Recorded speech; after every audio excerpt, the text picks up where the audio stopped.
മൂകാംബികേ ഭഗവതി രക്ഷിക്കണേ. അനിയനും ചേട്ടനും കൂടെ സമരം ഒത്തുതീർപ്പാക്കാനെന്നും പറഞ്ഞ് ഫാക്ടറിയിലേക്ക് പോയിട്ടുണ്ട്. അനിയം ബാവേ മൂരാച്ചി, അനിയം ബാവേ മൂരാച്ചി, നിന്നെ ഞങ്ങൾ എടുത്തോളാം, നിന്നെ ഞങ്ങൾ എടുത്തോളാം. ചേട്ടൻ ബാവേ മൂരാച്ചി, ചേട്ടൻ ബാവേ മൂരാച്ചി, നിന്നെ ഞങ്ങൾ എടുത്തോളാം, നിന്നെ ഞങ്ങൾ എടുത്തോളാം. അനിയൻ ബാവയുടെ ഗുണ്ടായുസം അവസാനിപ്പിക്കുക, അനിയൻ ബാവയുടെ ഗുണ്ടായുസം അവസാനിപ്പിക്കുക, ചേട്ടൻ ബാവയുടെ ഗുണ്ടായുസം അവസാനിപ്പിക്കുക.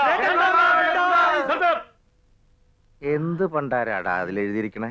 എനിക്ക് അത് വായിക്കാൻ പറ്റണില്ല. പിന്നെ ഇതൊക്കെ വായിക്കാനല്ലേടാ നീ 3ാം ക്ലാസ് വരെ 6 കൊല്ലം പഠിച്ചത്? ആഹാ, അന്ന് ഞാൻ പഠിച്ചതേ പഴയ അക്ഷരമാണ്, ഇത് പുതിയ അക്ഷരമല്ലേ? ഈശ്വരപിള്ളേ, എന്തോ അത് വായിക്കടോ. വായിക്കാൻ. ചേട്ടൻ ബാവേ കരിങ്കാലി, നിന്നെ പിന്നെ കണ്ടോളാം. അനിയൻ ബാവയുടെ ഗുണ്ടായുസം അവസാനിപ്പിക്കുക, ചേട്ടൻ ബാവയുടെ ഗുണ്ടായുസം അവസാനിപ്പിക്കുക. 4, 3, 7 പേരുള്ള ഏതെങ്കിലും പാർട്ടിയുടെ പേരും പറഞ്ഞ് സമരം ഉണ്ടാക്കുന്നതും ഗുണ്ടായുസം കാണിക്കുന്നതും നിങ്ങളല്ലടാ. ഫാക്ടറി ഞങ്ങൾ തുറക്കണില്ല. നിനക്കൊക്കെ ചെയ്യാൻ പറ്റുന്നത് എന്താന്ന് വെച്ചാലേ അങ്ങോട്ട് ചെയ്തോ. അങ്ങനെ കയറി വെല്ലുവിളിക്കല്ലേ മുതലാളിമാരെ. ഞങ്ങളുടെ നേതാക്കന്മാർ വിചാരിച്ചാലേ ഇവിടെ പലതും നടക്കും. കുറെ നേതാക്കന്മാര് വന്നിരിക്കുന്നു. ചക്രത്തിന് തൊഴിലാളികളെ ഒറ്റുകൊടുക്കുന്ന നേതാക്കന്മാര് ഉണ്ടായിരുന്നടാ. പണ്ടൊരു നേതാവ്, 10 പൈസ കൈക്കൂലി വാങ്ങിക്കാത്ത നേതാവ്, മഹാത്മാ ഗാന്ധി. കേട്ടിട്ടുണ്ടോടാ? ആ നേതാവ് പണ്ടൊരു സമരം നടത്തിയായിരുന്നു, സ്വാതന്ത്ര്യ സമരം. ആ സമരത്തിലെ ഞങ്ങളും പോയിട്ടുണ്ട്, ഓരോ കോണാനും കൊടുത്തോണ്ട്. ആ കോണകത്തിന് വരെ ഉണ്ടോ നിനക്കൊക്കെ പുല്ലുകളെ. വായേട്ടാ, മുതലാളിമാര് പ്രസംഗിച്ചു പോകാമെന്ന് കരുതണ്ട. ഇന്ന് ഈ എഗ്രിമെന്റ് ഒപ്പിട്ടില്ലെങ്കിലേ ആയുഷ്കാലം കമ്പനി പൂട്ടി തന്നെ കിടക്കും. എടാ പൂട്ടിക്കിടന്നാലേ ഞങ്ങൾക്ക് ഇതേ ഇതാ. പക്ഷെ നീയൊക്കെ ഒരു ആയുസ് മുഴുവൻ ഈ കൊടിയും പിടിച്ചോണ്ട് ഇതിന്റെ വാതൊക്കെ നിൽക്കേണ്ടി വരും. ഓർത്തോ? വായേട്ടാ, ഒപ്പിടാതെ പോകാൻ ഞങ്ങൾ സമ്മതിക്കില്ല. എന്നാ പിന്നെ അതങ്ങ് ഒപ്പിട്ട് കൊടുത്തേക്കാലടാ. അതെ ചേട്ടാ, അവർക്കൊരു ആഗ്രഹമല്ലേ, നമുക്ക് അങ്ങോട്ട് സാധിച്ചു കൊടുത്തേക്കാം.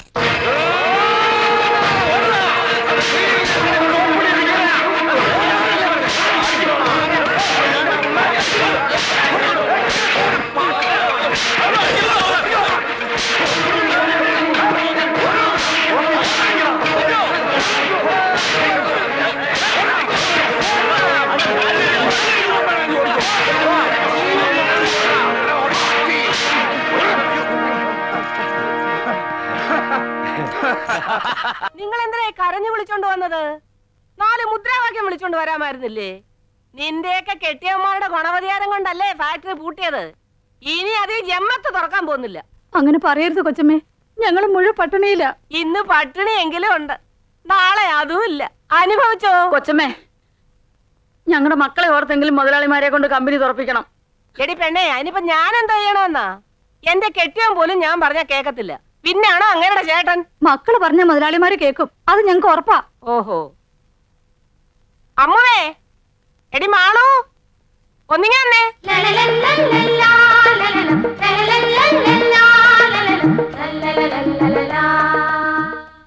ആ വരുന്നുണ്ട്.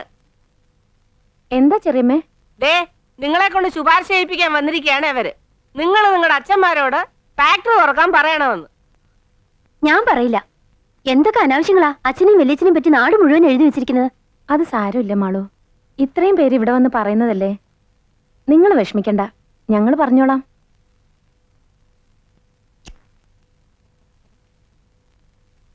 ദേ, ചേട്ടൻ ബാവയുടെ മോള് അമ്മു വാക്ക് കൊടുത്തതാ.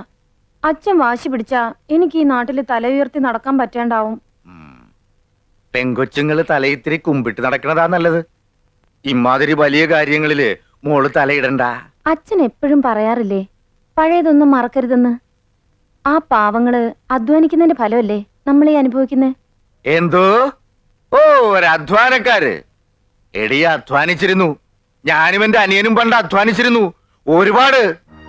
അന്ന് ഞാനും അവനും ഓരോ തൂമ്പയും എടുത്തോണ്ട് സൂര്യൻ ഉദിക്കുന്നതിന് മുമ്പേ പാടത്തിറങ്ങിയ അസ്തമിച്ച പിന്നെ കേറണേ. അതിന് കൂലി എത്രയാണെന്ന് മക്കൾക്കറിയാവാ? 8 അണയും 2 നേരത്തെ കഞ്ഞിയും. കഞ്ഞി എന്ന് പറഞ്ഞാ പിഞ്ഞാണത്തിലൊന്നുമല്ല തരണത്. മുറ്റത്ത് 2 കുഴി കുത്തി അത് 2 ഇലയും വെച്ച് അതിലാ ഒഴിച്ചു തരണത്. ആ കഞ്ഞിയിലെല്ലാം ഒതുക്കി ആ 8 അണ ഞങ്ങൾ മിച്ചം പിടിക്കുമായിരുന്നു. ആദ്യം തുടങ്ങിയതാടി, അവിടുന്ന് ഉണ്ടാക്കിയതാടി ഇതെല്ലാം. അതേടി, ഒറ്റ ചങ്കും കരളുമായിട്ട് നിന്ന് ഞങ്ങ ഉണ്ടാക്കിയത് ഇത് മുഴുവൻ. ഇതൊന്നും ഒരുത്തന് മുമ്പിൽ ഞങ്ങൾ അടിയറവ് വെക്കൂല. ഒരുത്തന് മുമ്പിൽ തോക്കേയില്ല.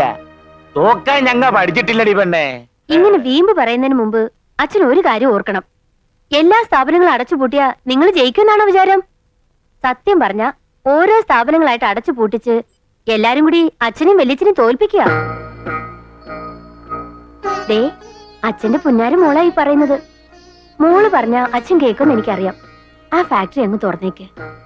എടാ കുഞ്ഞാ, എന്തോ കമ്പനി തുറക്കണമെന്ന് അവക്ക് ഒരേ നിർബന്ധം. ഇവളും അത് തന്നെയാണ് പറയണത്. ഇത്രയും നേരം തലക്ക് വെളിവ് വന്നിട്ടില്ല. മക്കൾക്കിടെ ഓരോരോ കാര്യങ്ങള് ഓരോന്നേ ഉള്ളെന്നും പറഞ്ഞ് പുന്നാരിപ്പിച്ച് തലയെക്കറ്റി വെച്ചിട്ടാണ്. പോട്ടടാ, നമ്മൾ അവർക്ക് വേണ്ടിയിട്ടല്ലേടാ ഈ കഷ്ടപ്പെടുന്നത്. അവരെ വിഷമിപ്പിച്ചിട്ടുള്ള ഒരു നേട്ടവും നമുക്ക് വേണ്ടടാ. അവരുടെ ഇഷ്ടം അതാണെങ്കിൽ നമുക്ക് അങ്ങോട്ട് തുറക്കാടാ. തുറന്ന ആ ചെറ്റകളുടെ മുമ്പിൽ നമ്മ മുട്ടുകുത്തു പോലെ ആകെയില്ല ചേട്ടാ. മുട്ടുകുത്തണ്ടാ. അവന്റെയൊക്കെ നേതാക്കന്മാര് ചോദിച്ചതിലും 100 രൂപ കൂടുതൽ നമ്മക്ക് കൊടുക്കാം. അപ്പാര് ജയിക്കും? മുതലാളിമാര് ജയിക്കും. അമ്മും മാളും ഇടപെട്ടപ്പോ തന്നെ മനസ്സിലായി ഇതിങ്ങനെ വരുമെന്ന്. പോയ കാര്യം എന്തായടോ? ആ, അത് ബാവമാരുടെ കൂടെ ഡ്രൈവർ പണിക്ക് നിൽക്കാൻ ഈ നാട്ടിൽ നിന്ന് ആരും വരും തോന്നുന്നില്ല. കുട്ടികൃഷ്ണന്റെ കൈയും കാലും തല്ലി ഒടിച്ചത് ഈ നാട് മുഴുവൻ പാട്ടായി. അതവൻ പെമ്പിള്ളേരുടെ വൃത്തിയോട് കാണിച്ചിട്ടല്ലേ. അബദ്ധത്തിന് അമ്മുവിന്റെ പുറത്തൊന്ന് കൈ തട്ടിയെന്ന കുട്ടികൃഷ്ണൻ പറഞ്ഞത്. ഇത്താരമൊക്കെ മതിയാക്ക്. ഓ, പോയ പെണ്ണുങ്ങളോട് പറ കമ്പനി തുറക്കാൻ ഞങ്ങൾ ഉത്തരവിട്ടിരിക്കുന്നെന്ന്. ശമ്പളം കൂട്ടിയിട്ടില്ലെന്നും പറയാലോ. ആ. ഓ, ഫാക്ടറി തുറക്കാൻ തീരുമാനിച്ചു. നിങ്ങളുടെ നേതാക്കന്മാര് പറഞ്ഞതിൽ 100 രൂപ ശമ്പളം കൂടുതൽ തരാനാ മുതലാളിമാര് പറഞ്ഞിരിക്കുന്നത്. പൊക്കോളൂ.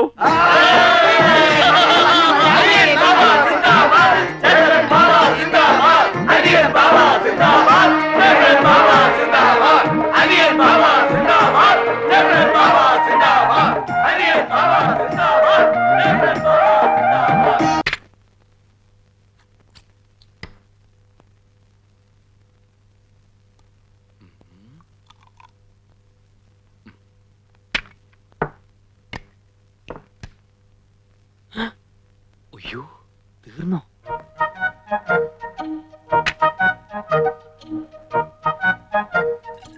വെള്ളം ചേർത്താണെന്ന് അറിയരുതേ ഭഗവാനെ.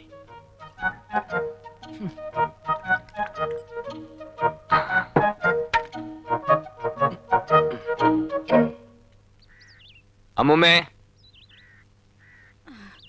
വന്നു. ഞാൻ വിചാരിച്ചു മരുന്നൊന്നും കഴിക്കാതെ ഇവിടെ കിടന്ന് ചത്തോട്ടെ എന്ന് നീ കരുതി കാണുമോന്ന്. ഓ എന്റെ അമ്മൂമ്മ കാശ് കയ്യില്ലാത്ത നേരെ ചാകണ കാര്യം മാത്രം പറയാതെ. അതെന്താടാ, ഞങ്ങള് ചത്ത ശവദാഹം നടത്താനുള്ള കാശ് പോലും ഇല്ലേ നിന്റെ കയ്യില്? ഉണ്ട്, നിലവറയ്ക്കകത്ത് പൂഴ്ത്തി വെച്ചിരിക്കല്ലേ. എന്റെ മക്കളെ അതിൽ നിന്ന് കുറച്ചെടുത്ത് ചെലവാക്കണം. കാലത്ത് തന്നെ എന്റെ കൺട്രോൾ കളയരുത്. ഇതോട് കഴിച്ചേ പിടിക്കും. എത്ര വലിയ തറവാട്ടി ജനിച്ചവളാ ഞാൻ. ചന്ദനമുട്ടി വെച്ച് ദഹിപ്പിക്കേണ്ട ദേഹമായി ഇത്. എന്നിട്ടിപ്പൊ പറയണത് കേട്ടില്ലേ? അമ്മൂമ്മേ, കാലത്തെ ഇരുന്ന് ഫ്ലാഷ് ബാക്ക് പറയാതെ അത് അകത്താക്കാൻ നോക്ക്. എനിക്ക് ആണുങ്ങളുടെ വാടി പോകാനുള്ളതാ. പ്രേമേന്ദ്ര, എന്റെ ഗുളിക തീർന്നോ മക്കളെ? ഉണ്ടെങ്കിൽ 2 എണ്ണം കുടിഞ്ഞതാ. ഇത് പഞ്ചാരമിട്ടാ എല്ലാ വലിച്ചു വരി തിന്നാൻ ഹോമിയോ മരുന്നാ. അച്ഛാ, അച്ഛാ, ഇങ്ങനെ കിടന്ന് ഉറങ്ങരുന്ന് വൈദ്യര് പറഞ്ഞിട്ടില്ലേ? പിന്നെ എങ്ങനെ കിടന്നുറങ്ങണമെന്ന് അയാൾ പറഞ്ഞത്? ഇത്രയും നേരം ഉറങ്ങിയതല്ലേ, ഇനി അല്പം റെസ്റ്റ് എടുത്തിട്ട് കിടന്നുറങ്ങാം.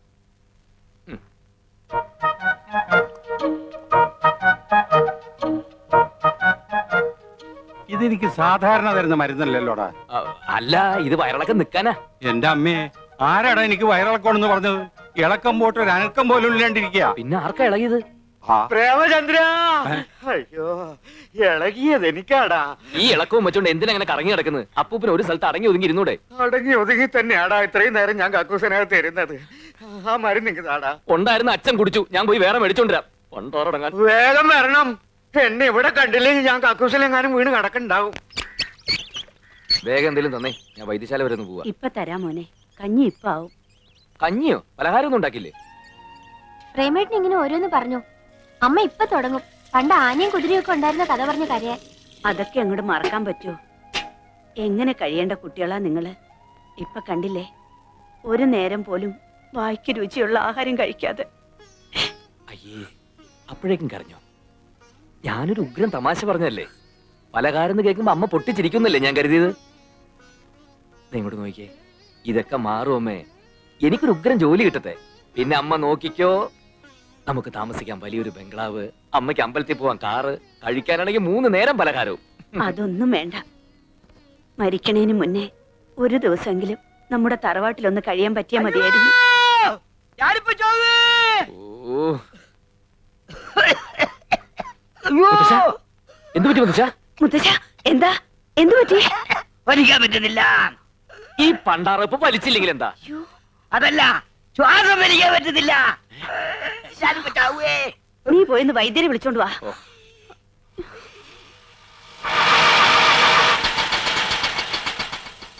സാറേ, ഞാൻ വെയിറ്റ് ചെയ്യണോ? താൻ വെയിറ്റ് ചെയ്യണ്ട, ഓട്ടോ വെയിറ്റ് ചെയ്താൽ മതി. ഓ. ആ ഇല്ലടാ. ആരാ? ഈ ചെമ്പകശ്ശേരി വീട് തന്നെയല്ലേ? അതെ, എന്താ കാര്യം? ഞാൻ ബാബാ ബ്രദേഴ്സിന്റെ മാനേജറാണെന്ന് വേണമെങ്കിൽ പറയാം, കാര്യസ്ഥനാണെന്നും പറയാം. ഇനി അടിയാളാണെന്ന് പറഞ്ഞാൽ യാതൊരു വിരോധമില്ല. ഏത് ബാബാ പ്രദേശത്തിന്റെ ഏത് മാനേജർ? കാര്യം എന്താണെന്ന് വെച്ചാൽ പറയണം. ഇവിടെ ഒരു കാർ ഉണ്ടായിരുന്നു, വിറ്റു കേട്ടു. അത് ഇപ്പോഴാണ് കേട്ടത്, വിറ്റിട്ട് കാലം കുറയായി. അതിന്റെ ഡ്രൈവർ ഫ്രീ ആണെങ്കിൽ ഒരു ജോലി ഞാൻ കൊടുക്കാം. അതിന് താൻ ബുദ്ധിമുട്ടൊന്നുമില്ല. കാറ് വാങ്ങിയതാ ഡ്രൈവർ തന്നെയാ. ശമ്പളം കുടിശ്ശേ ഒരുപാടായപ്പോ ബാക്കി കാശ് ഇങ്ങോട്ട് വന്ന അയാൾ കാറും കൊണ്ടുപോയി. ഇപ്പൊ ടാക്സി ആയിട്ട് ഓടിക്കുക. അപ്പൊ അതും പോയി. അല്ല, എന്താ കാര്യം? ഒരു ഡ്രൈവറെ അത്യാവശ്യമായിട്ട് വേണമായിരുന്നു. നല്ല കുടുംബത്തിൽ നിന്ന ആളാവുമ്പോ ധൈര്യമായിട്ട് നിർത്താലോ എന്ന് കരുതി. വേറെ നോക്കാം. ഹലോ, ഒരു മിനിറ്റ് ഒന്നും വന്നേ. നമ്മൾ ആരാന്നാ പറഞ്ഞേ? നമ്മളാരാണെന്ന് അറിയില്ല, ഞാൻ ഈശ്വരപിള്ള. അല്ല, ഈ ഡ്രൈവർ ജോലി എന്ന് പറയുമ്പോ സ്ഥിരമായിട്ടോ അതോ താൽക്കാലികമായിട്ടോ? തീരായിട്ട് വേണമെങ്കിൽ തലമുറയായി കൈമാറി ജോലി ചെയ്യാം. എന്ത് കിട്ടും? അസല് നല്ല കിട്ടും. അല്ല, ശമ്പളത്തിന്റെ കാര്യല്ലേ, നല്ല ശമ്പളം കിട്ടും. അതുകൊണ്ടൊരു കുടുംബത്തിന് സുഖമായിട്ട് കഴിയാം. ശമ്പളം കൃത്യമായിട്ട് കിട്ടുമല്ലോ അല്ലേ? നല്ല കഥയായി. ശമ്പളം മാത്രമല്ല, വേറെ പലതും കിട്ടും. ഓ, ഒരാളുണ്ട്, നല്ല കുടുംബത്തിൽ ജനിച്ചയാളാ, ബികോം വരെ പഠിച്ചിട്ടുണ്ട്. അതാണ് പ്രശ്നം. അല്ല, 7ാം ക്ലാസ്സോ 8ാം ക്ലാസ്സോ ആണെങ്കിൽ പ്രശ്നമില്ലായിരുന്നു. വലിയ വിദ്യാഭ്യാസമുള്ളവരും നല്ല കുടുംബത്തിൽ പറഞ്ഞവരും മുതലാളിമാർക്ക് ഇഷ്ടമല്ല. എങ്കിൽ ബികോം വരെ പഠിച്ചിട്ടുണ്ടോന്നൊന്നും പറയണ്ട. വല്ല 10ാം ക്ലാസ്സിൽ 3 or 4 കൊല്ലം തോറ്റാണെന്ന് പറഞ്ഞാൽ മതി. വലിയ കുടുംബത്തിലാണെന്നും പറയണ്ട. വല്ല ഓവർ ബ്രിഡ്ജിനടിയിലാണ് താമസം എന്ന് പറഞ്ഞോ. എങ്ങനെയെങ്കിലും ജോലി കിട്ടിയ ഉപകാരമായി. ആളാരാണെന്ന് പറഞ്ഞില്ലല്ലോ. ഈ ഞാൻ തന്നെ. ശ്രമിച്ചു നോക്കാം. മുതലാളിമാരെ അങ്ങനെ അങ്ങോട്ട് പറഞ്ഞ് വിശ്വസിപ്പിക്കാൻ ബുദ്ധിമുട്ടാ. പ്ലീസ്, ഈ ജോലി എനിക്ക് തന്നെ വാങ്ങിത്തരണം. ഇവിടെ അത്രയ്ക്ക് ബുദ്ധിമുട്ടാ.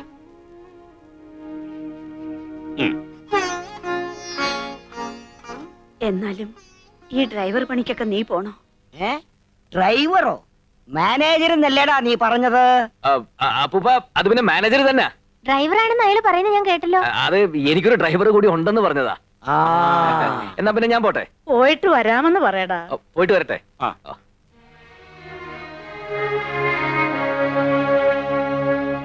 പറ്റടി.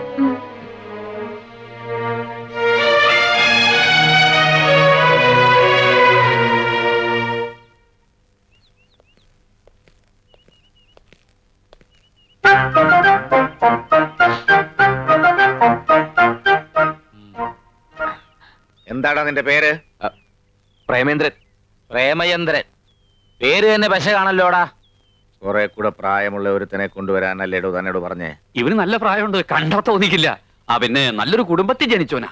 ഓഹോ, എന്താണ് നിന്റെ കുടുംബ പേര്? അത് പിന്നെ അങ്ങനെ പ്രത്യേകിച്ച് പേരൊന്നുമില്ല. അല്ലേലും ഡ്രൈവർമാർക്ക് പ്രത്യേകിച്ച് കുടുംബ പേരിന്റെ ആവശ്യമില്ല. ഈശ്വരപിള്ളേ, ഓ പാടോ.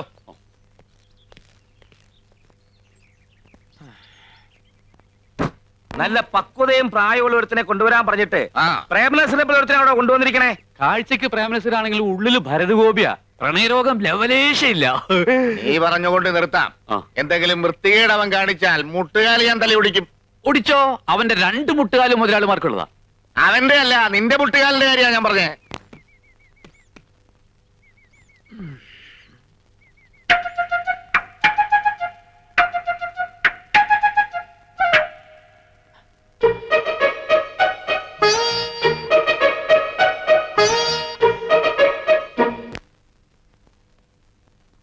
മര്യാദയ്ക്ക് നിന്നില്ലെങ്കിൽ നിന്റെ കാല് ഞാൻ തല്ലി ഒടിക്കും.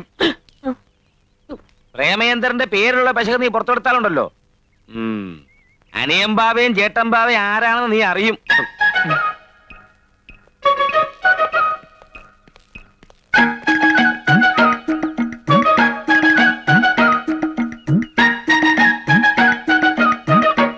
പ്രേമേന്ദ്രനെ പെട്ടെടുക്ക്. എനിക്ക് അപ്പോഴേ അറിയാം, ഞാനല്ല, ആ പെമ്പിള്ളേരാണ്. നിന്നെ ജോലിക്ക് എടുത്തു എന്നാ പറഞ്ഞത്. അവർക്ക് അങ്ങനെ പറയാനേ അറിയൂ. വാ, താമസം കാണിച്ചു തരാം. അയ്യോ, പിള്ളച്ചേട്ടാ എനിക്ക് അമ്പലത്തിൽ പോണം. ഐശ്വര്യമായിട്ട് ജോലി തുടങ്ങിക്കോ. അമ്മൂട്ടി അമ്പലത്തിൽ കൊണ്ടാക്ക്. ഇത് ഞാൻ കൊണ്ടുവച്ചോളാം. ഡോറ് തുറന്നു കൊടുക്ക്. ഈ വേഷത്തിലാണോ അമ്പലത്തിൽ വരുന്നത്? എന്താ അമ്പലത്തിൽ കയറുന്നില്ലേ? ഞാൻ അമ്പലത്തിലൊന്നും കയറാറില്ല. അമ്പലത്തിൽ നിന്ന് ഇറങ്ങിയിട്ട് വേണ്ടേ കേറാൻ? ഇവൻ ഭയങ്കര ഭക്തനാ അല്ലേ? അതെ, വേഷം ഞാൻ തരാം. വാ വാ വാ. ഈശ്വര വിശ്വാസം ഇല്ലെന്ന് മാത്രം അവളോട് പറഞ്ഞേക്കരുത്. എന്താ? പണി പോവും, വേറെ കുഴപ്പമൊന്നുമില്ല. അയ്യോ, ചേച്ചി ഇതുവരെ അമ്പലത്തിൽ പോയില്ലേ? ആ ഡ്രൈവർ വരാൻ കാത്തു നിൽക്ക്. അയ്യോ, കാറിലാണ് പോകുന്നത്. ചേച്ചി എനിക്ക് കോളേജിൽ പോകാൻ നേരമായി. അമ്പലത്തിൽ കയറിയൊന്ന് തൊഴുതിട്ട് പോവാം. അമ്പലത്തിൽ കയറിയ കോളേജിൽ എത്തുമ്പോ ലേറ്റ് ആവും. ഇവിടെ അടുത്തല്ലേ അമ്പലം? എന്റെ പൊന്നു ചേച്ചിയല്ലേ, നടന്നു പോ പ്ലീസ്. ശരി. അളവ് കറക്റ്റ് ആണ്. ഇയാളെന്താ കല്യാണത്തിന് പോകുന്നോ? അമ്പലത്തില്? അമ്പലത്തിലേക്കല്ല, കോളേജിലേക്കാ പോണ്ടത്. ഈ കോലത്തിൽ ഇയാളെ കണ്ട പിന്നെ അത് മതി കുട്ടികൾക്ക് കളിയാക്കാൻ. നല്ല ചെത്ത ഡ്രസ് വല്ലതും ഉണ്ടെങ്കിൽ എടുത്തിട്ടോണ്ട് വാ. ഞാൻ പറഞ്ഞില്ലേ, ഇങ്ങട് വാ. ഇവള് കുറച്ച് മോഡേണാ. മോളെ, ഞങ്ങ അത്യാവശ്യമായിട്ടേ ഒരിടം വരെ പോണേണ്. അമ്മൂനൊരു കല്യാണാലോചനയുടെ കാര്യം പറഞ്ഞില്ലേ? ആ വീട്ടിൽ പറഞ്ഞ നേരത്തെ എത്തണം. മോളൊരു ഓട്ടോറിക്ഷ വിളിച്ചു പോക്കും. എന്താ അവന്റെ പേര് പറഞ്ഞത്? പ്രേമേന്ദ്രൻ. എടാ പ്രേമചന്ദ്ര, ഇത് ഞാൻ എനിക്ക് പറ്റിയ വേഷം. ഞാൻ കണ്ണടവിളി വെച്ച് ഇത് വെച്ചാൽ നിനക്കൊരു കാണാൻ പറ്റൂ. പുക പോലെ ഇത്തിരി കാണാം. വണ്ടി ഓടിക്കാൻ. ഓ, അതെന്തൊരു കോലം! ഇവൻ നമ്മക്ക് പണിയുണ്ടാക്കുമെന്നാണ് തോന്നണേ. കോളർ ശരിയാക്കുക. നീ എന്താടാ സിനിമയിൽ അഭിനയിക്കാൻ പാടാ? കോളേജില് കോളേജിൽ പോണത് നീയല്ലല്ല, മാളുവല്ലേ. അവ പോയി. മേലിൽ ഇതുപോലത്തെ പോക്കൃത്തരം കാണിച്ചോണ്ട് വരരുതും. പോയി ഡ്രൈവറെ കുപ്പായ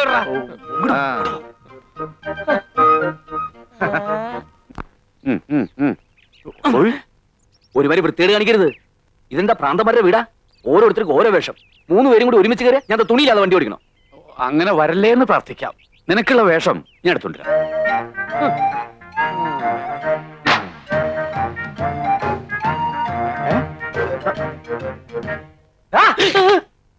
നീ ആരാടാ? ഡ്രൈവർ? ഡ്രൈവറാ? ആരോട് ചോദിച്ചിട്ടാടാ എന്റെ ഡ്രസ് എടുത്തിട്ടത്? ഈശ്വര വിളിച്ചിട്ട് പറഞ്ഞിട്ടാ. അഴിക്കടാ. അയാൾ അങ്ങനെ പലതും പറഞ്ഞിരിക്കും. അതും കേട്ട് നീ തുള്ളാൻ നിന്നാലേ ഏത് നേരവും എന്റെ കൈ നിന്റെ പുറത്തായിരിക്കും. അഴിക്കടാ. ഇതും കൂടിയോ? അതും കൂടെ അങ്ങോട്ട് അഴിക്കടാ. ലുങ്കി. മേലിൽ ഇത് ആവർത്തിച്ച പിന്നെ ആവർത്തിക്കാൻ നീ ഉണ്ടാവില്ല. ഓ, വേഗം കൊണ്ട് അഴിച്ചെടുക്കടാ. അഴിക്കടാ, അഴിക്ക്. ഇങ്ങോട്ട് അഴിച്ചെടുക്കടാ. എന്താണ് ഇത്ര താമസം? ഓടാ. തനിക്ക് ഞാൻ വെച്ചിട്ടുണ്ട്. എന്താണോ തിളങ്ങ. ഏതാ ഈ വെളുത്ത വിശേഷേ? സുന്ദരൻ മുതലാളിമാരെ ബന്ധുവാ. ബന്ധുവാണെങ്കിൽ എന്തിനാ ഔട്ട് ഹൗസിൽ താമസിക്കുന്ന വീട്ടിൽ താമസിച്ചൂടെ? കുടുംബത്തിൽ കയറ്റാൻ കൊള്ളാത്തവനാ. വേഗം ഡ്രസ് മാറ്. അയ്യോ, നേരം പോണു.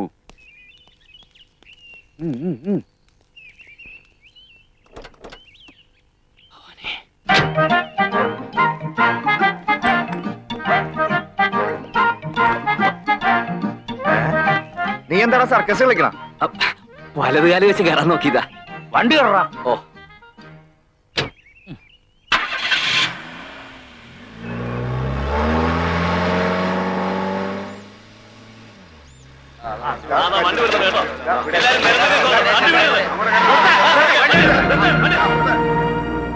ഭണ്ഡാരം സമരക്കാരാ. എന്താടാ പ്രേമേന്ദ്ര വരച്ചു വെച്ചേക്കണത്? ഒന്ന് ഉറക്കം വായിച്ചേ. അനിയൻ വായിക്കല്ലേ വായിക്കല്ലേ. നല്ല കെട്ടും, കഴുത്തിന് പിടിക്കും.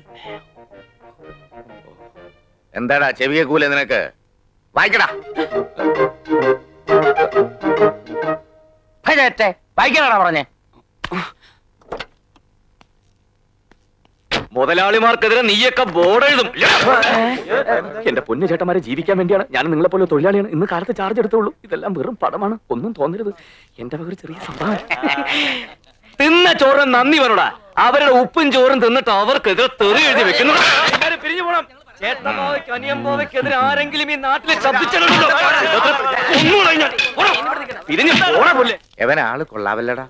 അതിപ്പോ പുറത്ത് കാണിക്കണ്ട. കാണിച്ച അവൻ തലേ കയറിയിരുന്ന് തൂറും. ഈശ്വര പിള്ളേ, എന്തോ അവന് പറഞ്ഞതിൽ 100 രൂപ കൂടുതൽ ശമ്പളം കൊടുത്തേരെ. ഓ, അയ്യോ ചേട്ടാ, അവിടെ എത്താൻ സമയമായി. വണ്ടി എടുക്കടാ. ഓ,